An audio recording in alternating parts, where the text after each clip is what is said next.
see right now, without LeBron, Lakers are struggling. Let me tell you about a team I hate, all right? I know the Dallas Cowboy fan is here, so I had to make sure he knew how much I hate this team. I'm ready. I've often said that the people who run baseball, they try very hard to ruin it. I'm from Brooklyn. I don't have a problem saying it to his face. Oh, I'm from Brooklyn. Hey, guys, any...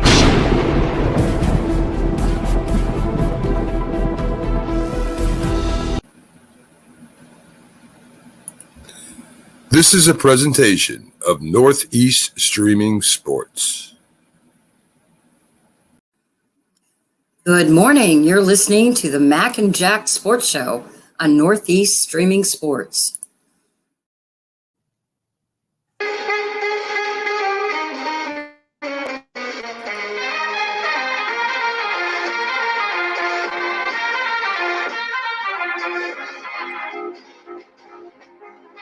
Are you in the mood for a great Friday morning sports show? We came to the right place here, folks, as we are the Mac and Jack Sports Show with Byron Williams helping us go through all the NFL news and anything else he can add from a player's perspective here on our Mac and Jack Sports Show Friday edition. Of course, I'm your host, Mac, and your co-host, Jack Hirsch. And we're going to start on that here pretty quickly. Jack, good morning. Byron, good morning. Good morning to the listeners out there today. Good morning. Good morning. So last night, of course, I watched the whole game. I couldn't fall asleep for some reason. I was hoping maybe the Jets could mount a comeback there at the end as they did the week before, but it was to no avail as Joe Flacco passes for over 300 yards again. Their running game was in Cleveland, which has been kind of quiet for the last few weeks, really picked up. And their defense, of course, played pretty well. And Jack, you know, your big weapon, and I've been saying this maybe for the past couple of weeks, is Breece Hall. He is there. He's like the Saquon Barkley of the Jets. Wilson had some big catches. You know, you got some pieces for next year. But last night, the Jets were no match for the Browns, Jack. Why are we talking positively about the Jets, Mac? I mean, they mailed it in yesterday. It was awful. It was a disgrace the first half. The defensive scheme, they were playing so softly. They were softer than an ice cream cone on defense. I mean, Cleveland was able to run easily on them. Anyone could have ran easily on them. Joe Flacco made a lot of bad decisions yesterday, yet they didn't come out so bad. He threw a pick six yesterday, Flacco. Let's not forget that. And the Jets were dreadful that first half, absolutely dreadful. There was no fire, no character. They basically nailed it in the first half, and that's where the game was lost. I mean, it was a disgrace yesterday as far as I'm concerned. They just didn't show up to play. Okay, The good thing about watching the game last night, I think, for the Jets behalf, is that they can see what players they want to get rid of and what players they need to keep. And, fumbling ball on the kickoff and things like that, that really is just turnovers, really just, you want to eliminate those types of things. So the Jets players need to understand that now that the organization is looking at how do we come in and fill these patches of players that we need to replace. And I think that was a good point. But, yeah, absolutely. They lost the game in the first half. I mean, Cleveland and Joe took it to them. It was a great game, great offensive concept. I mean, they running the ball, throwing the ball, the tight end. I mean, they let the tight end just get loose. So it was a good game to watch, but the game was actually a first-half game. And when you think of it, Elijah Moore, Cleveland's wide receiver, he got hurt during the game, concussion. But he was having a big game. And for Elijah Moore, was kind of a revenge game for him, even though he didn't say anything. Because at one point, he was the Jets' number 2 receiver. Then he moved all the way down the depth chart to the point where they weren't using him. And eventually they traded him to Cleveland. They got a 3rd-round draft choice in exchange for Elijah Moore. But he's the number 2 receiver on that Brown team next to Amari Cooper, who was out. So he wanted to show the Jets they made a mistake yesterday. And he did actually, because if he was still on the Jets, Elijah Moore, he'd really be the number 2 receiver behind Garrett Wilson. Yeah, absolutely. Good point. And big game by the tight end. Flacco spreading the ball around, throwing it to the backs, hitting people I never heard of at wide receiver for a touchdown. Listen, Cleveland Browns, and we'll get into it. So let's start. The Eagles and the Lions both win, while Dallas and the 49ers both lose. So it's still anybody's game at the top of the NFC. I mean, the 49ers in Detroit are definitely in. Philly and the Cowboys are definitely in the playoffs. But Byron, who do you think is the best team right now in the NFC? I still think it's between San Francisco and the Eagles. They will end up being the number 1 seed in the NFC, but you have to take your hat off to Detroit and what they have done. And Dallas, it's just a home team, so they can't win on the road. So you have to have a complete type of team to be able to get to the Super Bowl. So I'm still thinking the 49ers will be there. It's about getting the bye. We'll stop with the nice talk. Who's the best team? Who's going to get the bye? That's what it comes down to. I think the 49ers gets the bye is a step ahead of the competition to get to the Super Bowl. They only have to win 2 games instead of 3 in the playoffs, and both games are going to be at home. If the Niners win out the next 2 games, they get the bye. They just got to win 2 home games. That's not a guarantee. It happened last year, but it doesn't happen every year. Sometimes the wild cards go to the Super Bowl. That's not a guarantee. So I understand what you're saying. Closer, Mac. They have to win 2 games instead of 3.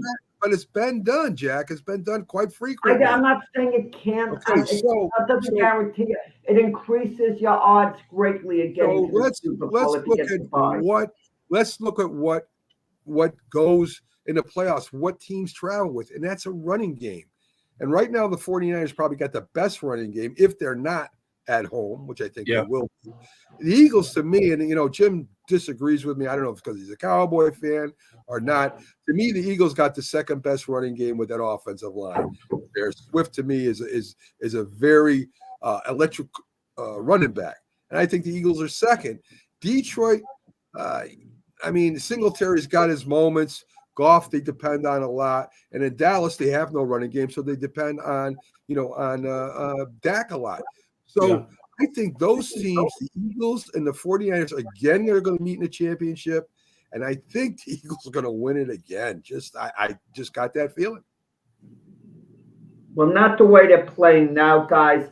It's all about peaking. Who's going to be the best team come playoff time? We tend to look at the whole season and evaluate records, what they've done a few weeks ago. But teams peak at certain times during the year. Look at the 49ers we mentioned a moment ago. They lost 3 games in a row at one point during the season. Had the playoffs started at that time, they wouldn't have survived it because they hit a rough patch. The Eagles, even though they beat the Giants last week, they didn't really perform that well. And they're undergoing a rough patch right now. Are they going to get it together? That's the question. If they get it together and they're like the Eagle team of early in the year, that's another matter. But even then, things get disguised. A team like the Eagles won a lot of close games early in the year. Remember, they just got by teams like the Washington Commanders, but we kind of overlooked that because they were in the Super Bowl last year. They were continuing to rack up the W's this year. So we don't see those weaknesses that a team like that might have. Are the Eagles going to get it together? They don't only have 2 games before the playoffs to find out because the odds are now they're not going to get the bye. So they're going to have to play, 2 games before meeting the 49ers in the championship game in San Francisco, the way it looks now, if everything bounces that way. Well, the key thing, too, is how healthy are some of the players. I think the good thing that a lot of teams, they see the vulnerability and the weaknesses and how you can beat some of these teams now. So that's been revealed. That's why you played the whole year. So I think going into the playoffs is going to be considered the healthiest people. Like you said, the defense and the running backs, and those are going to be the key factors. I think a lot of time now you can throw the home field out of the picture in the playoffs because that's the way these teams are set up to be playing in going to the Super Bowl. I mean, you could say that. I mean, they played in San Francisco. Did they play in Philadelphia last year? They played in San Francisco. Philadelphia had the easiest possible time getting to the Super Bowl of all teams in the modern Super Bowl era. Just about, they had the easiest time. They had 2 games they had to win because they got the bye. They had the Giants. That was an easy game for them. And then they had the 49ers where Brock Purdy was hurt. The Niners didn't have a backup quarterback. They had no one to run the ball. You know, we've never seen anything quite like that before. Well, they got the Cardinals and the Giants coming up, so that's pretty easy winnable games for them. So you know, San Francisco really didn't look that good against Baltimore either last week. So I think it's still up in the air in the NFC. The AFC is a little bit different. I think Baltimore is probably the best team right now. And all the NFL right at this point. And I think that you know, you've got the Colts, you have the Miami. In the 40. I don't think the Colts any type of threat at all. And the Chiefs who are playing atrociously right now. In fact, the whole team is playing really bad right now, including Patrick Mahomes. You know, they're throwing their helmets, they're having a meltdown. I mean, everyone is playing badly. I think it's almost like an implosion there. I don't think Mahomes is playing badly. I disagree. I think Mahomes is in the spot. If you watch closely, he's had to carry that offense on his back. He's exhausted every play. He's flushed out of the pocket. It's exhausting. Receivers are dropping balls. He's not getting, blocked for. It's an exhausting effort. Mahomes has made some mistakes, like the pick 6 last week against, the Raiders, plays like that. But it's an exhausting effort on his part. I think on balance, Mahomes isn't playing poorly. Well, one of the things, he don't need to run as much as he's been running in the last couple of games, because I'm telling you, those players, that's when you tend to get hurt.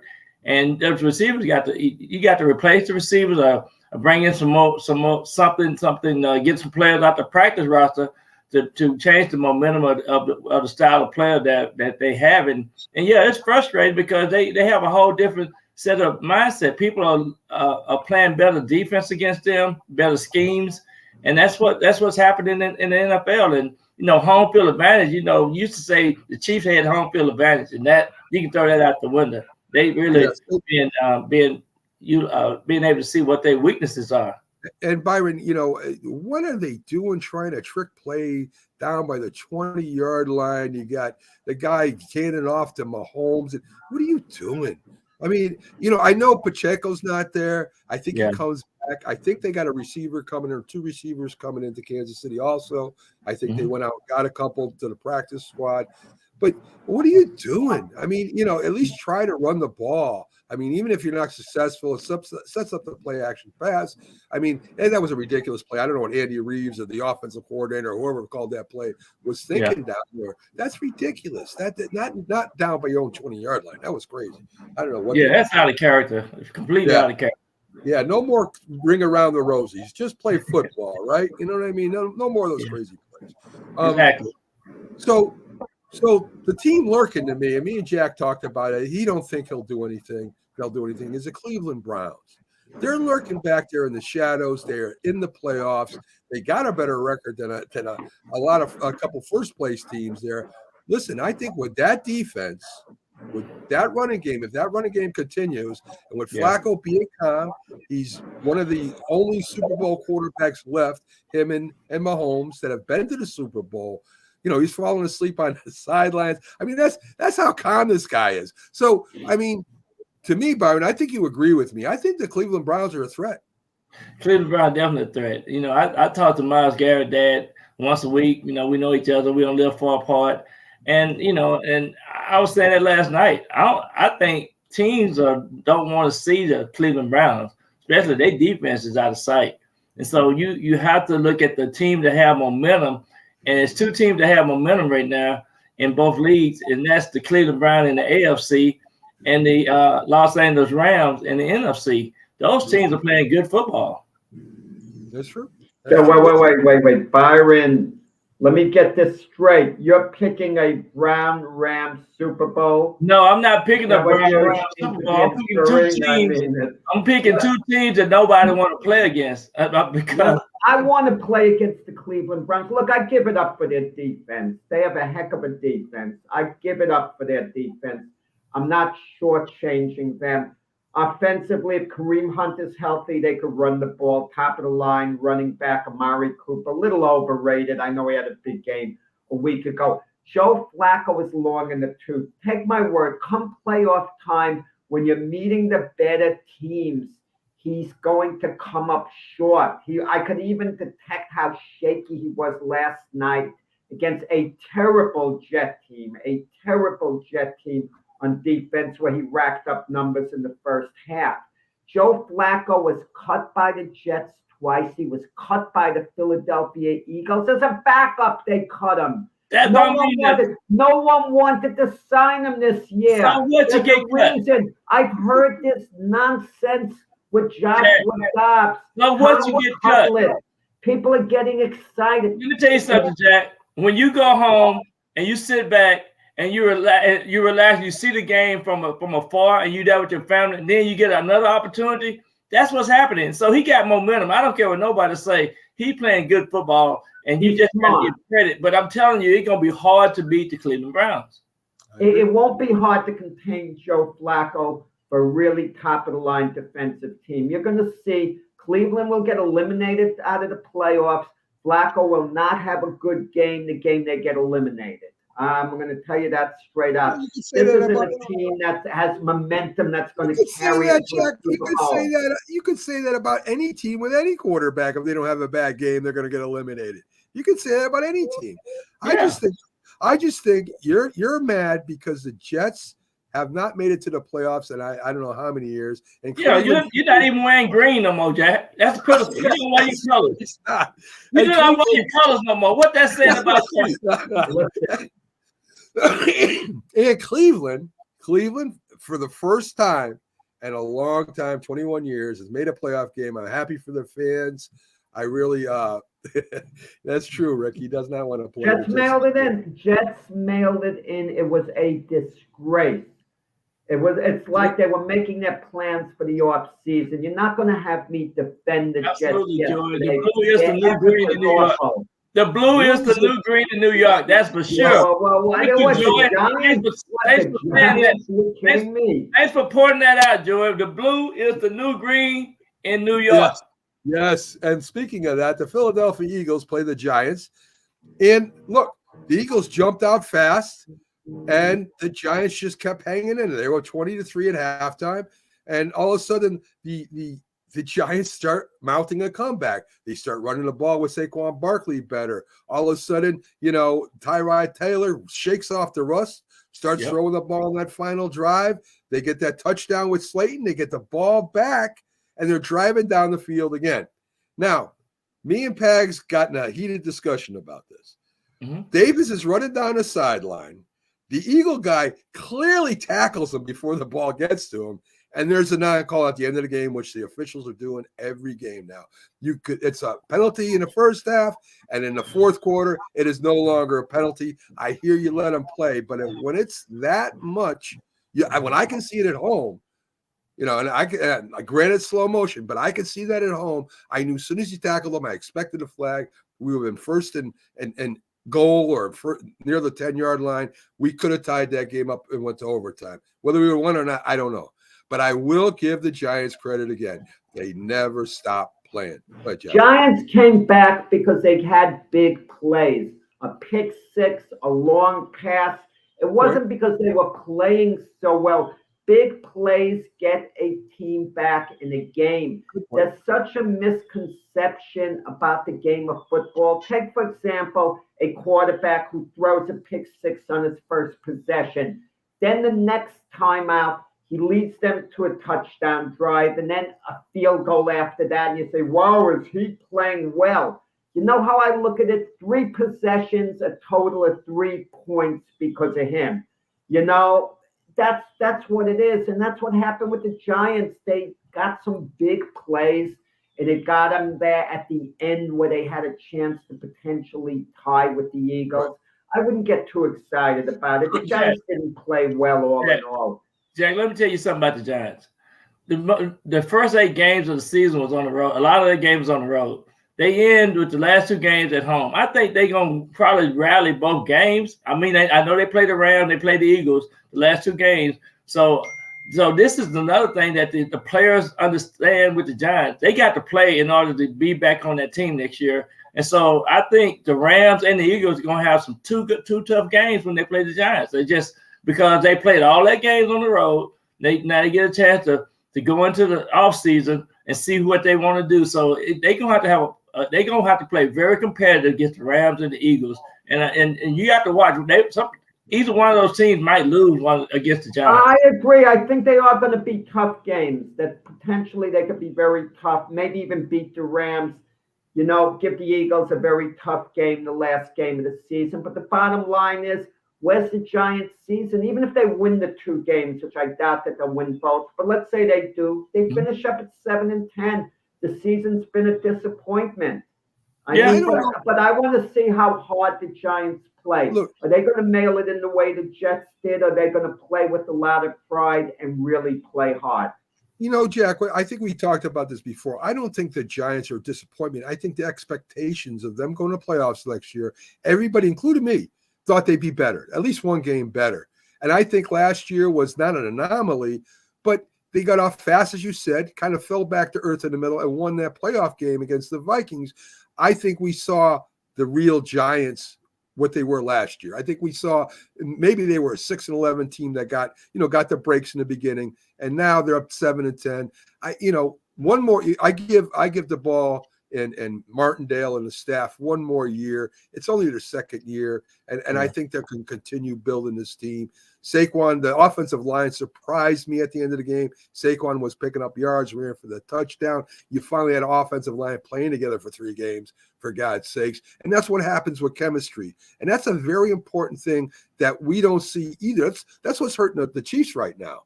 That's what's hurting a lot of these teams that can't get it together. The Jets, they have no chemistry on that offensive line. One of the most important things an offensive line to have is chemistry working together, because it's a very tough. They think it's easy. It's a you got to know what you're doing out there, who to pick up, who to pull and block, it's a very complicated thing that we don't think about. We think about you know what I mean? So anyway, are you concerned about the Eagles? Jack says he's concerned. I'm not that concerned, because right now I don't think there's a clear, after the Chiefs loss, I don't think there's a clear number 1 team in the NFC. And as you said, Byron, you think the Eagles won the playing of 49ers. I agree with you. I think Detroit's still a year away. And Dallas, I don't know what's wrong with them when they go on the road. They should have won that game, but they didn't. A lot of field goals. And what's going on with their big playmaker over there? Their linebacker there, Micah Parsons, hasn't had a sack in 4 or 5 games. What's going on? Well, he was crying on the news last night about they holding them, and the referees is biased and all of that. And I just think that you shut up and play the game. I mean, he's a great player, but you're gonna get offensive linemen gonna hold you. They gonna double team you. That's what they do in football. So if you consider the best, just go out there and prove yourself. But he's been complaining about the referees and things that have been going on the football field, and that's bad to go to the media and start talking about that type of thing. In my opinion, that's in my opinion. Listen, I look at all the pass rushers, Nick Bosa, Thibodeau, all these pass rushers get held all the time. It's your job to beat it, and do not ever compare Micah Parsons to Lawrence Taylor. There is no comparison. As Bill Belichick said, Lawrence Taylor was one of a kind. There probably will not be another one like him at outside linebacker. But you compared Thibodeau to Bosa. Is that what you're doing, Matt? No, I said he gets held just like Bosa. Any good pass rusher is going to get held. That's just the name. Thibodeau's doing really good, Jack. I want to remind you. Thibodeau plays in spurts. He'll have a great game, take off 2 games, play a really good game, take off 2 games. rack up the numbers, but he's a heck of a talent. I'll tell you, if he could be more consistent, he could be one of the better players in the league if he adopted consistency. Yeah, he's looking better. I got to give him credit. Yeah, he's getting better. This could be the year, guys, that a first time that a true running quarterback wins the Super Bowl. And I don't mean about a guy that scrambles, because we've had a bunch of those going to the Super Bowl and winning Super Bowls. I mean a true running quarterback, like a Bobby Douglas or a Joe Cap or somebody like that. When you have Jackson and you have I'll even say you would have to say Hurts for the Eagles are true running quarterbacks. They call plays from Josh Allen to run with the ball. There's a chance. It hasn't happened yet, but there is a chance that a true running quarterback could win a Super Bowl. I don't like to say running quarterback because there's a certain stereotype with certain quarterbacks. Patrick Mahomes, he runs a lot, right? Josh Allen, he runs a lot. John Elway, he ran a lot. I mean, it's Lamar Jackson has an awkward throwing motion. So he's not given credit for sometimes being an effective pocket passer when he has to be because of his arm motion, the way it looks. I mean, Jalen Hurts might be the only elite quarterback in the NFL who actually has designed running plays. He might be the only one that they designed specifically a running play for him. I think the other quarterbacks run because they have to, because they're very capable of doing it. And sometimes when you're such a good running quarterback, you lack a little bit of the patience to stay in the pocket because you could cause some damage with your legs. So you tend to take off more. Yeah, I'll go along with that. I think Jackson has done a lot better staying in the pocket longer than he has in the past. So I think that's why he's playing a little bit better. I think he has 15 touchdowns and 8 interceptions this year. So, listen, we'll see what happens. I know one thing. I know there's a lot of quarterback draws called for these running quarterbacks. I call them running quarterbacks on 3rd and long or whatever. Keeps the defense honest. I'll tell you, Dak cannot win the playoffs by himself. They got to get a running game. I'm going to consider this guy with Lamar Jackson. He lost Mark Andrews, this great tight end, yet the offense was very, very effective. And look at the other top quarterbacks. If they lost their main weapon, would their offense still be as effective as the Ravens have been with Jackson at the helm? Yeah, that's a good point. Yeah. And the tight end, likely young tight end that they have is playing well. He'll be coming in and helping as well. So, you see Lamar Jackson being more mature-minded now. He's trying to get the ball in the receiver's hand. But when he decides to run, I mean, he really takes off. Yeah, he's a huge threat. They got to plan for that. They got to spy him sometimes, which helps the receivers get open. So let's talk a little bit about Russell Wilson. He's going to be benched for the next 2 games. I think if he gets hurt, they owe him the whole year contract. So they're still paying him a lot of money. I forget. I think it's like $120 million if they cut him after this year, which it looks like they're going to do. You got Stedman, the old Patriots quarterback, who will be playing. Some people liked him when he was the backup over there. He did get a couple starts with the Patriots. They're going to see what Sean Payton can do with him, see if he can coach him up to play better ball. But I mean, for Sean Payton to go on national TV saying, yes, it's a little bit about the economics, but we just want to win. I think Russell Wilson still gives you a better opportunity to win, and they're only 7-8. So that's a bunch of malarkey. Just call it like it is. We're sitting him down because he's got a guaranteed contract, and we don't want to pay. We want to get rid of him before March and save like $30 million. Just be honest with everybody. We know, right? Absolutely, and that's the point. I mean, they want to go in a different direction. And probably Russell Wilson and Payton don't get along. Sean don't get along. So I'm thinking that they have decided that this is the direction that we're going to take, and we're going to save our team some money and save on the salary cap and get some more players into the Bronco organization. Yeah. Let me tell you, Jason Stidham, he was with the Patriots. He was supposed to be their starting quarterback. He lost the job to a long-in-the-tooth Cam Newton in training camp. He was the heir apparent. He'd been on the bench. So he winds up going to the Raiders, to Josh McDaniels, who was his offensive coordinator at New England. Josh McDaniels is hoping to make him a starter. He can never win the starting job there. Now he's at Denver, so if he has a big game, I don't want to hear this nonsense Denver has their quarterback, because they don't. They don't. We're going to hear this nonsense next week from both you, Mac, and Byron. Oh, Jason Stidham, yeah, he could be the Bronco quarterback next year. I ain't gonna say that. I don't want to hear it next week. I definitely won't say it. I definitely won't say it the way you just said it. That's for sure. But the interesting thing is, right? Zappy zaps the team they played. I mean, they played great in the second half. New England win. Now they're going to go play the Broncos, which Stedman is playing for, and Russell Wilson is no longer playing for. So here's my conspiracy here. Okay, they play the Broncos. Pats win, and the Patriots pick up Russell Wilson to be their starting quarterback next year. How's that for a crazy theory? I like that.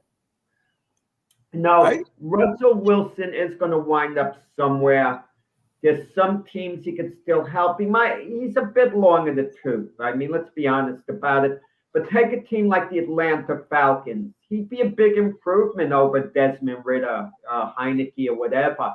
I mean, the Washington Commanders, he would be an improvement. There are places where Russell Wilson can actually land if the financial parameters can be worked out. Yeah. Yeah. So if Russell Wilson gets cut before March 21st, it'll save them $35 million, but they will have $75 million in dead cap space for the next year. And I think that's why they're hoping Stedman can be the answer over there for the Broncos. We shall see if Sean Payton. I kind of wonder about Sean Payton, the Bronco coach. What is he looking for? He's new to Denver here, okay, to the Denver Broncos as their head coach. But he had Drew Brees at New Orleans all those years. Yeah. Now, Drew Brees was more of a difference maker than a game manager. Is Sean Payton of the old school, like he could just get away with a game manager, kind of like Pete Carroll getting Geno Smith with Seattle? So you kind of wonder what Sean Payton's thinking is here. Well, if you look, Byron, if you look at it's a similar situation. Sean Payton went and got Drew Brees, who was by no means a star with San Diego. He was hurt, bad shoulder. Nobody would take a chance on him. He brings him in, works with him, and he becomes what he was. Stedman, second string quarterback. Not a lot of people have a faith in him. He's going to come in. Maybe, Jack, maybe he can get him going. I don't know. Now, Matt, that's revisionist thinking, and a lot of people think the way you do on that. He was the San Diego Charger quarterback, Drew Brees, and he was a heck of a good quarterback with the Chargers. And then the Chargers had a problem because they were going to be drafting high. And in the last game of the season, Brees hurt his shoulder, had to have surgery. And that convinced the Chargers to draft very high. They intended to take Eli Manning, wound up with Phillip Rivers. But had Brees not gotten injured, they would have had a very tough decision, the Chargers. And with that said, I can easily make the argument, maybe not easily, that Drew Brees was a better quarterback throughout his career than Phillip Rivers and Eli Manning. That's your opinion, Jack. Well, if you're going to talk stats-wise, I would agree. Yeah. But Phillip Rivers is pretty high, and Eli Manning gets those 2 Super Bowls, whether it was his doing or not. Brees won the Super Bowl too. Let's not forget that. Right, you're right. Yeah. So anyway, so I mean, I guess stats-wise, you would say the Saints got the better quarterback. So good morning, Sonia. Glad to have you aboard. We're going to be doing something with Sonia next week. Big news. And we got a whole new thing coming out, Roku. Let me ask, was Sonia brought on board to help Jim Jeffcoat with his weekly picks? No. I mean, is that the reason or what? No. She has had a rough couple of weeks too. I think she's listening to Jim is what the problem is. Yeah, she Falcons want Russell Wilson, and Sean and Russell couldn't mesh. I think it was a difference of personality, the coach and playing stuff. I think what it was is that that wasn't his quarterback. I think that Sean Payton wants to be in control.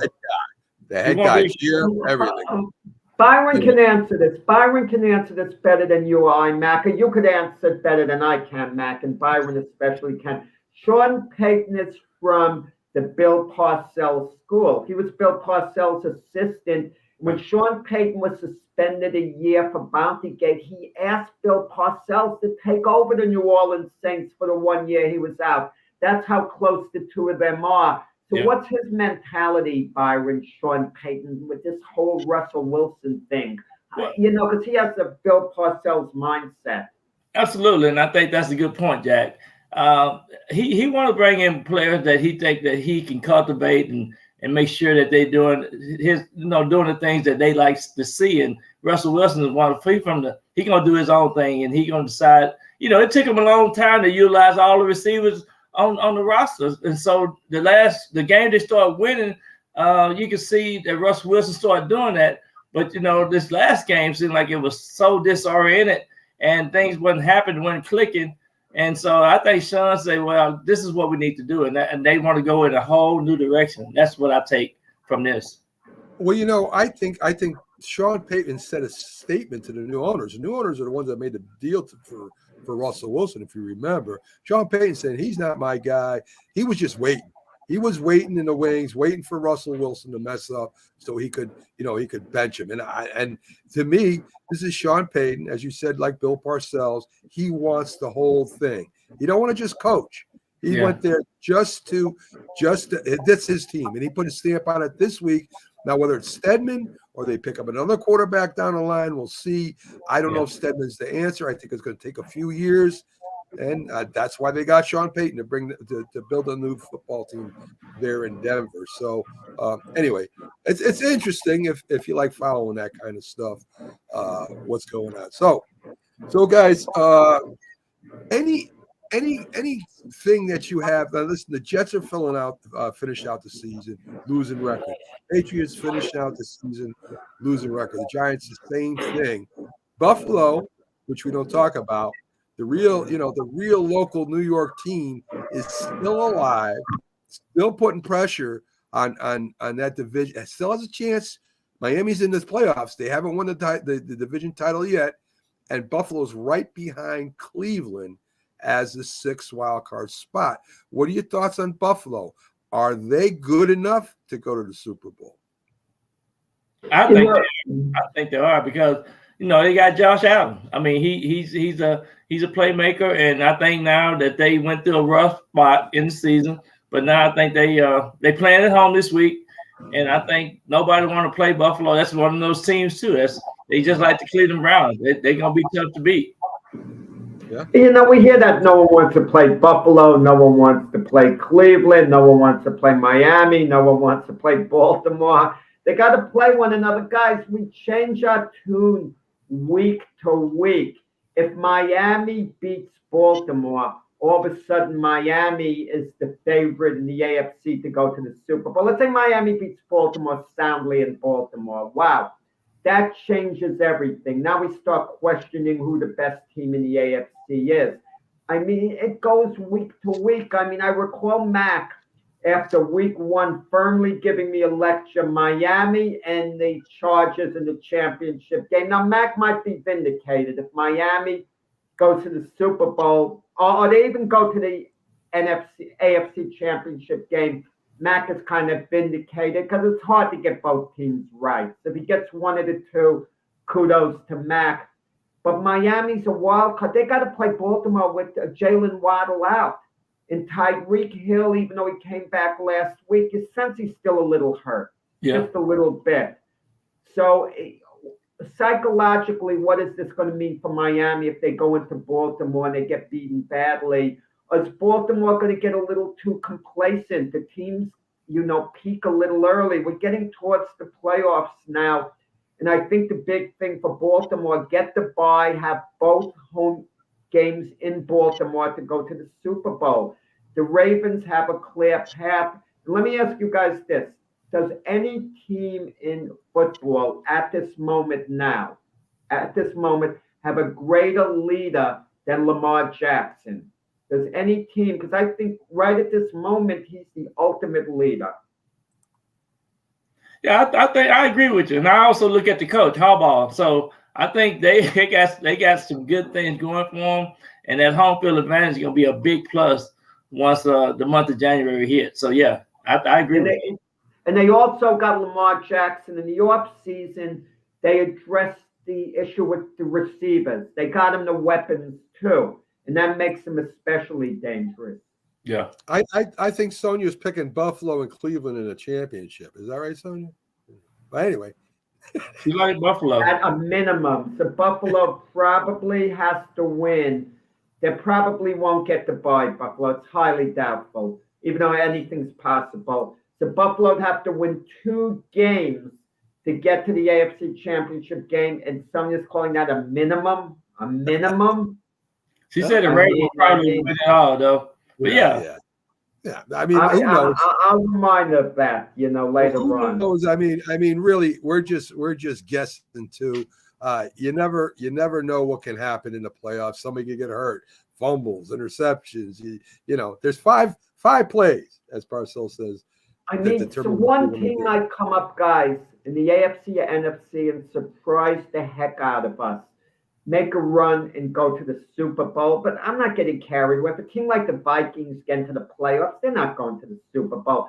I know Byron likes the Rams, so he's acting like he wouldn't be surprised if the Rams go to the Super Bowl. I doubt it. I think, but a team like Buffalo, I'll admit, they could be dangerous. That would be a bad news for Dallas if they played the 49ers again, because they're just going to get beat again. They can't beat the 49ers. Dallas can't beat the 49ers, that's for sure. I don't think it depends the matchups.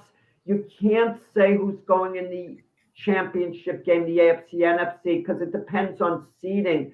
Dallas, as at this moment, would be the number 5 seed, and the Niners would be the number 1 seed, meaning if the 2 teams behind Dallas were 6 and 7, lose their playoff games, and there's a good chance they will, and Dallas beats, let's say, Tampa the first game to advance. That means Dallas would play the number 1 seed. That would probably be the Niners in the game before the NFC Championship game. You can't really call it. There's ifs out there. If they beat Tampa Bay, who knows? I mean, we ain't talking about Tampa Bay at all. And Tampa Bay's playing pretty good football right now. I mean, I'm not saying they'll beat Dallas, but I don't think that's going to be a cakewalk. If they go with the Tampa Bay, they have no running game, and that's what drives me crazy about Dallas. That's what I'm worried about Dallas. If they had a running game, if they had a power back, I'd say they might be favored, but they don't. Guys, if I tell you comeback of the year player, if I say it's Baker Mayfield, do you have any argument with that? Comeback player of the year. I agree with that. Played really well for Tampa Bay. Well, they play the Saints this week. We'll see what happens. NFC. Maybe NFC, I could go with Baker, Flacco, and the AFC if he keeps winning. You got to keep winning these last 2 games or last game before that happens. Al Michaels will not be calling the playoffs for Thursday Night Football. He wouldn't mention Taylor Swift during the broadcast. He said he's not mentioning Taylor Swift, anything that has nothing to do with the game he's not talking about. So, of course, they turned around and they said, I don't think that's why. That's what they said, Jack. That's what they said. He would not mention extraneous things that didn't pertain to the football game, meaning Taylor Swift. My feeling on it. Go ahead. My feeling on it, if that's the case, if someone is your boss and it's a minor thing like mentioning Taylor Swift, who cares? Mention it. It's not taking away from the game. Okay, so what is that? I think you need to mention Taylor Swift. I mean, I say I want to see whether she's at the. It made the game. Who cares about Taylor Swift? Really, football fans don't care about Taylor Swift. That's the Swifties. That's those Metro males. That's all ratings, ratings. It has nothing to do with the game. Show somebody else. Show the other girl. Show the other wives. I mean, why don't we just have a soap opera? Well, that's why Kansas City is losing, because they got the wrong focus. Let me ask you this: who would you rather see, Jerry Jones or Taylor Swift, when the camera goes on there? What? I mean, Taylor Swift is fine if it adds a few thousand viewers or whatever for a couple of seconds. Seeing Taylor Swift cheering in the box. They need more than 17 million tuning in every week. What's another 3,000? This has become a soap opera. You had Giles. They're showing Giles at the Green Bay game. What is this? I mean, it's football. They never talked about that before. Yeah. They never talked about that before. Now we're going to talk about the girlfriends and the I don't know. I have no idea what's going on out there. There you go. Rick feels Al Michaels has gotten too old. No, I think Al Michaels still has a lot left. I think Al Michaels' career is starting to get diminished because he left NBC to go over to Amazon and call the games. And last year he was given a dreadful number of games. Rick said they can't say he's too old. That's what he's saying. Oh, they can't.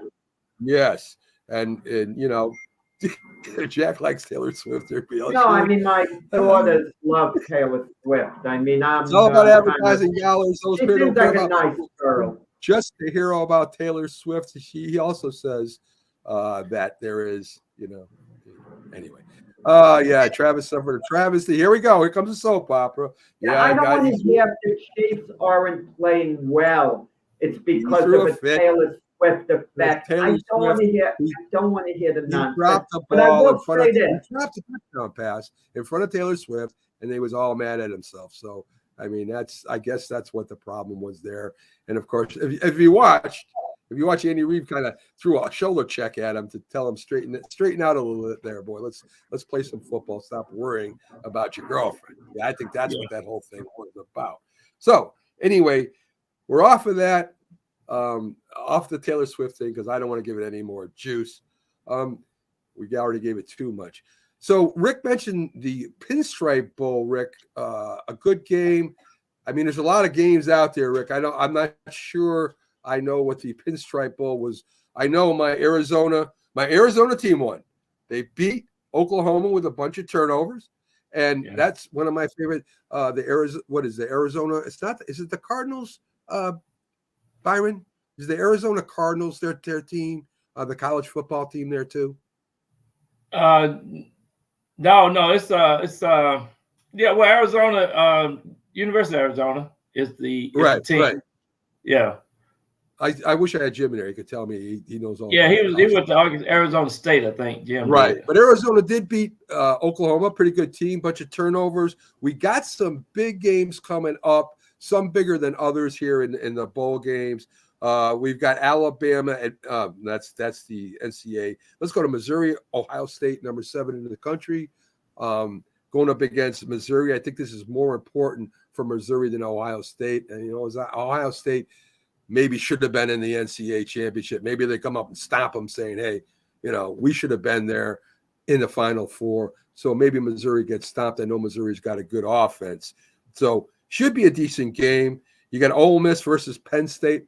I don't know what Penn State's really playing for here. They didn't beat Ohio State. They didn't beat Michigan again. I mean, if they'd rather, from what I was watching, Jack, they would rather beat Ohio State than win a bowl game. This is how crazy they're in Penn State about what's going on there. So, which kind of makes crazy sense to me. But anyway, that's interesting. Let's see. Arizona was on fire. Arizona Wildcats. Thank you, Sean. That is correct.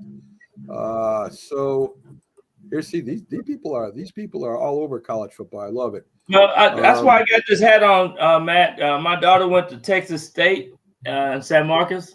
They went to their first ball game ever. They won against Rice. So I want to congratulate Texas State, the Bobcats. Yes, definitely. And Cody thinks that Missouri will win this game. Very interesting. Very interesting. We also have. Let's see, Ohio, Michigan. Let's get to the NCAA championship because that's the one everybody's thinking about there. You've got Michigan against Alabama, and you got Washington versus Texas. Right. Very interesting games to me. I like Alabama to beat Michigan, believe it or not. I don't know. There's something about big games, and the head coach of Michigan, Super Bowl, he loses the Super Bowl. Harbaugh loses. He seems to lose in the playoff games. I don't know if it's Nick Saban is just a better coach or they have better players to choose from. I know Michigan's got one of the best teams they've had in a long time, but I still like Alabama to win this. Well, I'll say this: Nick Saban, a 7-time national championship winning coach. Yeah. If Alabama wins it this year, that would be his best coaching job. That would be an absolute masterpiece, considering how they started the year. Yeah. I mean, we thought Alabama's time was done, and look at the way they rebounded, and especially beating Georgia the last game of the season to get into this playoff scenario. That's a good point, Sean. Yeah. Well, this is gonna be a great game. I just think Alabama's gonna probably have an edge. I think they got more momentum going, and but Michigan is tough too, though. So it's gonna be a good matchup. Really good matchup. Also part of it is Saban knows how to prepare for these big games. I mean, there's so much that goes into it, getting your team ready, the walkthroughs. I heard him yesterday saying he doesn't like his players to see the stadium beforehand to take the walkthrough. Some coaches do. He doesn't. He just believes you show up on the day of the game there. Well, there you go. I mean, if it works for you, good. I mean, every football stadium is basically 100 yards and 50 yards from sideline to sideline. Yeah. So, that's like the old basketball. The hoop is 10 feet high, right, from the Hoosiers. So let's talk a little bit about Washington and Texas. Now, Washington hasn't played, a SEC team. I don't know if they even played a Big Ten team this year. They're playing out in the Pacific. Good teams out of there, but they haven't played against the best of the best for the year. I don't know if Washington can win this with their big offense. I kind of like Texas in this game. What do you guys think? I like Texas myself. I just think Texas got some players. They got one of the best defensive linemen in college football as well, and I just think they got some speed on our side. So, but Washington been playing good football. I mean, yes, it should be a good matchup. I'm really excited to see what's going to happen, and I think it's going to come down to coaching. Washington has a high-powered offense. They normally, throughout the season, were able to respond, put together points in bunches. Texas wasn't expected to get there, in the beginning of the year. Neither was Washington. So, interesting game. It is, and Sean, I think Texas is back. I think they're doing a great job recruiting and the NIL, and their head coach seems to know what he's doing over there. It's good to see Texas back. I wish the quarterback situation next year is going to be very interesting. Very interesting. Arch Manning's making what, $3 million as a backup quarterback. That's a great deal. Well, that's Manning, who might not be starting next year. I mean, would he want to transfer at some point or what? Why? He could stay in Texas another couple of years if he wants to with the money he's making. He can wait it out now. So anyway, that's it for a lot of football. Real quick, New York Knicks news. Bad decision by Thibodeau to take out Quickly, who was hot, put in R.J. Barrett, who was not, and the Knicks end up losing to Oklahoma. He's got his starting five. I think I know what he's talking about, but Quickly was hot. You got to ride the hot hand when you're going up against good teams like that. So Thibodeau admitted to making a mistake, and it don't help them any. But listen, the Knicks can beat any team, Jack, any game. When it comes to the series, though, I don't know. I don't think they can beat the big teams in the series. Well, that's not the big story. The big story in the NBA is the Detroit Pistons, who's eventually going to lose to them. Yesterday they go into Boston. The Celtics have one of the best teams in the NBA, and the Pistons nearly beat them. They lose in overtime. They're winning by 19 points at the half. Boston makes up the deficit, and they're even going into the fourth period. And the Pistons playing them tooth and nail. It was a great effort by the Pistons to end their losing streak, but they come up short, and it has to be brutal. What, like 28 losses in a row? The owner of the Pistons came out and said he's not blaming the coach, Monty Williams. He says it's him and the GM to an extent. They didn't give Monty Williams the players to succeed. So kudos, to the ownership there, not looking to make, a scapegoat out of the coach. Monty Williams is a proven coach. He's a very good coach who's having a disastrous year. And I don't want to hear, well, Monty Williams isn't a good coach. Now, we hear that about Bill Belichick, Coach Pop with the Spurs. Well, they're not winning now because they don't have the players. You don't win if you don't have the players. Listen, Jack, what they're doing is they're making an excuse for hiring a guy for $75 million, saying we didn't give them players. All right, 78. What's 3 million? 78 million. What's 3 million between friends? So they hired this guy for $75 million. And 78 million. And Detroit is not winning. So they got to come up with something. That's on me. Well, I hope it's on you, because next year, if it's the same nonsense and they don't improve, then you got to say, I made the mistake, and I don't know what they do then. They need to go and call the Detroit Lions and get the example of what it takes to fumble, what it takes to win. You got to get a true coach. That's what you need. Lions haven't been in the Super Bowl since the Super Bowl started, Byron, in the 60s. Come on. Byron, way to bring us back to football as we got crazy there. We went into basketball for a minute. The Yankees are trying to look at other pitchers because Yamamoto said, no, I'm going to the Dodgers. We'll see what happens with the Dodgers. We'll see the Yankees pick up another pitcher. That's kind of interesting. They need to sign Josh Hader for their bullpen as their closer. That's the big one for me. Okay, so Jack is going to get on the phone with Cashman, say, sign Bader, and you guys will be pretty good this year. So maybe they'll break 500 again. Who knows? Folks, thanks for tuning in. It's been a fun show. A lot of comments, a lot of views. Byron, thanks for spending the whole hour with us. Keith Engel couldn't make it today. He'll be back hopefully for Sunday for the big football show. Byron, always a pleasure having you on, analyzing football with us, making sure we don't stray to any of the other sports for too long anyway. Thank you, Sonia. Great job on the comments. Folks, we'll see you tomorrow on the Mac and Jack debate show. Some interesting topics. And then we have the big football show with all our guests coming on. Byron, thanks again. Have a great day. Jack, you too. Folks,